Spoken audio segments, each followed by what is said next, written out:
اگر آپ بھی ہمارے ساتھ پاپ سے مزیدار اور سبق آموز کہانیاں سننا چاہتے ہیں تو ویڈیو کو لائک کریں اور چینل کو سبسکرائب کریں۔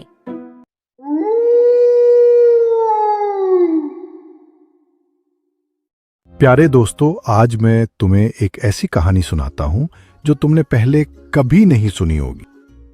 ایک سرسبز اور شاداب گاؤں کے کنارے، جس کا نام نور آباد تھا، جہاں جنگلی پھول آزادانہ کھلتے اور تتلیاں فضاؤں میں رقص کرتیں، ایک 10 سالہ لڑکی زارا رہتی تھی۔ زارا کوئی عام بچی نہیں تھی، اسے جانوروں سے گہری محبت تھی اور اس کے دل میں بہت سے خواب بستے تھے۔ وہ دن بھر برگد کے درخت کے نیچے کتابیں پڑھتی، اپنے والدین کی چھوٹی سی جھونپڑی میں مدد کرتی اور اپنے نوٹ بک میں پرندوں کی تصویریں بناتی رہتی۔ ایک صبح جب سورج پہاڑوں کے پیچھے سے نکل کر آسمان کو نارنجی اور سنہری رنگوں سے سجا رہا تھا، زارا نے اپنے باغ کے قریب ایک عجیب سی آواز سنی۔ مدد مدد، کوئی مجھے اس جال سے نکالے، آواز آئی۔ زارا نے ادھر ادھر دیکھا مگر وہاں کوئی نہ تھا۔ اس نے احتیاط سے آواز کا پیچھا کیا اور لیموں کے پودے کے پیچھے جھانکا۔ وہاں ایک شاندار طوطا ایک جال میں پھنسا ہوا تھا جو کسی بھی طوطے سے مختلف لگ رہا تھا۔ اس کے پر چمک رہے تھے اور آنکھیں نہایت ذہین نظر آ رہی تھیں۔ تم بول سکتے ہو؟ زارا نے حیرت سے کہا۔ ہاں، اور میں اس سے بھی زیادہ کچھ کر سکتا ہوں اگر تم مجھے آزاد کر دو، لیکن جلدی کرو، شکاری واپس آنے والا ہے، طوطے نے اپنے پر پھڑپھڑاتے ہوئے کہا۔ زارا نے ایک لمحہ بھی ضائع نہ کیا۔ اس نے احتیاط سے جال کھولا اور طوطے کو آزاد کر دیا۔ طوطے نے اپنے پر پھیلائے، فضا میں ایک خوبصورت قوس بناتے ہوئے اڑا اور پھر آ کر نرمی سے زارا کے کندھے پر بیٹھ گیا۔ تم نے میری جان بچائی، طوطے نے کہا۔ میرا نام رافیقی ہے، میں جنگل کا نگہبان ہوں۔ تم پہلی انسان ہو جو 100 سال بعد میری آواز سن رہی ہو۔ اس کا مطلب ہے تم چن لی گئی ہو۔ چن لی گئی؟ کس لیے؟ زارا نے حیرت سے پوچھا۔ جادوئی جنگل کی حفاظت کے لیے، رافیقی نے جواب دیا، لیکن پہلے میرے ساتھ چلو۔ رافیقی زارا کو جنگل کے اندر ایک خفیہ جگہ کی طرف لے گیا۔ درخت پردوں کی طرح ہٹ گئے اور ایک سنہری روشنی سے بھرپور چھپی ہوئی دنیا ظاہر ہوئی۔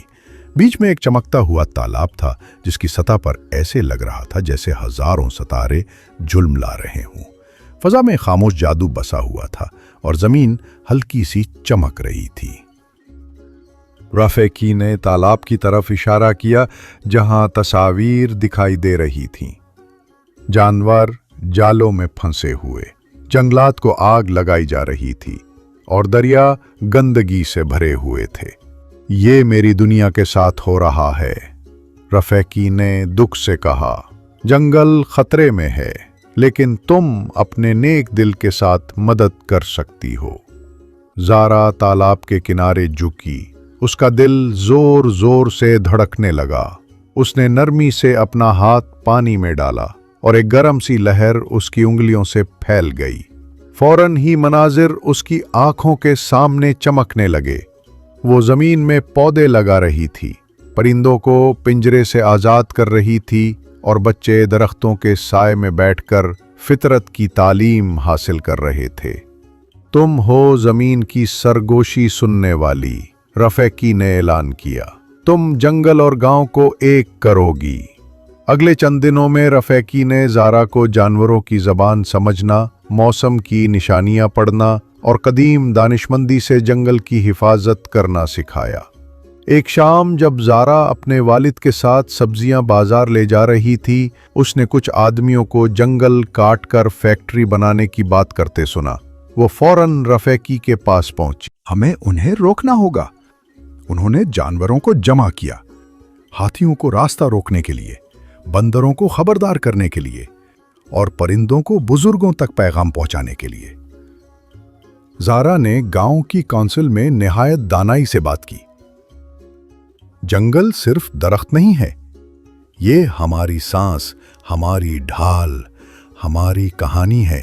اگر ہم اسے تباہ کریں گے تو خود کو تباہ کریں گے۔ لوگوں پر زارا کی باتوں کا اثر ہوا۔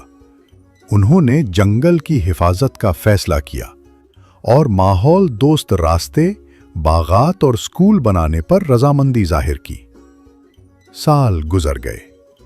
زارا بڑی ہو کر ایک جنگلی حیات کی ماہر بن گئی۔